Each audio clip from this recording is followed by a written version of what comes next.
नमस्कार, स्वागत है आपका आचार्य वाणी में। मैं आचार्य विक्रमादित्य आपके साथ हूँ और आज का विषय हमारा है कि धनु राशि वालों के लिए कैसा रहेगा राहु का परिवर्तन का योग। देखिए, राहु महाराज का परिवर्तन होने जा रहा है। 30 अक्टूबर को राहु परिवर्तन की तरफ जा रहे हैं और ऐसे में राहु का महत्वपूर्ण परिवर्तन हो रहा है। राहु महाराज आगे पंचम भाव में चल रहे थे। पंचम भाव विद्या का भाव है, बुद्धि का भाव है और यहाँ जब राहु चले जाते हैं तो बुद्धि पर एक अंकुश लगा देते हैं।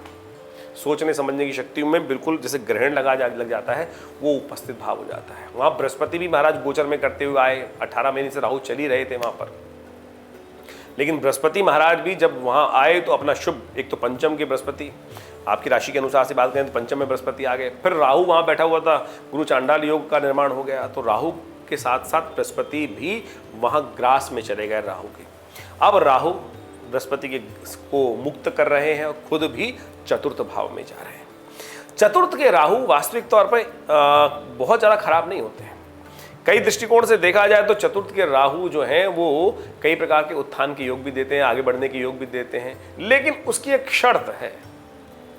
चतुर्थ भाव किसका भाव है?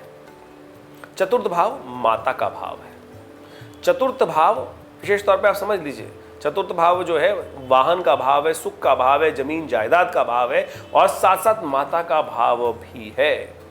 जितनी आपकी माता आपसे प्रसन्न रहेंगी, जितना आपके साथ आपके जीवन में माता जी का आशीर्वाद आपको मिलता रहेगा, उतना ज़्यादा राहु का शुभ प्रभाव आपके जीवन में इस गोचर काल में होता रहेगा। ये विशेष तौर पर इसकी चाबी है।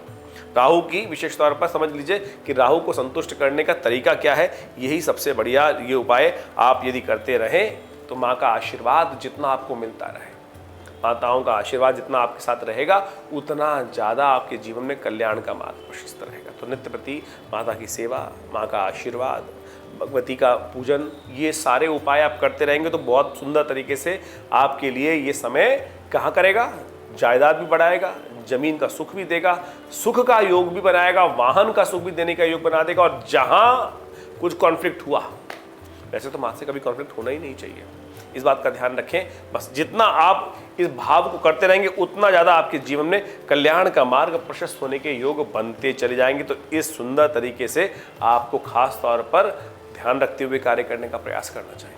ये समय है सफलता प्राप्त करने का। राहु का परिवर्तन होने का योग चल रहा है और शनि महाराज आपके लिए इस वक्त पराक्रम भाव में भी बैठे हुए हैं और राहु के साथ जो केतु परिवर्तित होते हैं वो शनि के मूल भाव में ही, यानी दशम भाव जो है शनि से संबंध रखता है और इस वक्त शनि बहुत सुंदर स्थिति में है।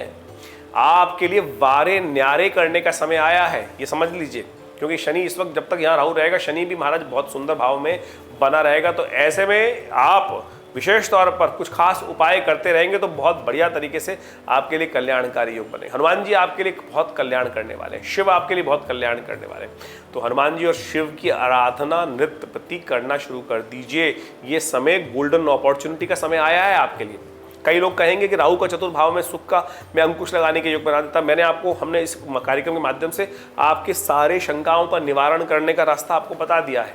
हनुमान जी और शिव की जितनी आराधना कर उनका पूजन भी करेंगे तो बहुत बढ़िया तरीके से इन सब चीज़ों में आपके लिए बहुत कल्याणकारी योग दिखाई दे रहे हैं और बहुत बढ़िया तरीके से परिवर्तन के योग बनते दिखाई दे रहे हैं। ऐसे में एक काम और कर सकते हैं आप, कोई ना कोई चांदी का बर्तन, उसमें खाने की व्यवस्था नित्य प्रति कर लीजिए। कुछ ना कुछ चांदी के बर्तन में खाने की व्यवस्था बनाइए, इससे मन भी अच्छा रहेगा, बहुत बढ़िया तरीके से परिवर्तन के योग भी बनते रहेंगे। तो बहुत सुंदर तरीके से ग्रहों का परिवर्तन का योग बन रहा है। इन सबको समझते हुए आपको कार्य करने का प्रयास करना चाहिए। राहु महाराज परिवर्तित होकर आपके भाग्य को जगाने का योग बना रहे हैं, केतु महाराज आपके लिए कीर्ति का योग बनाते दिखाई दे रहे हैं। तो इन सब चीज़ों को समझते हुए कार्य करने का प्रयास करेंगे तो बहुत सुंदर रहेगा, कल्याण होगा। धन्यवाद, नमस्कार।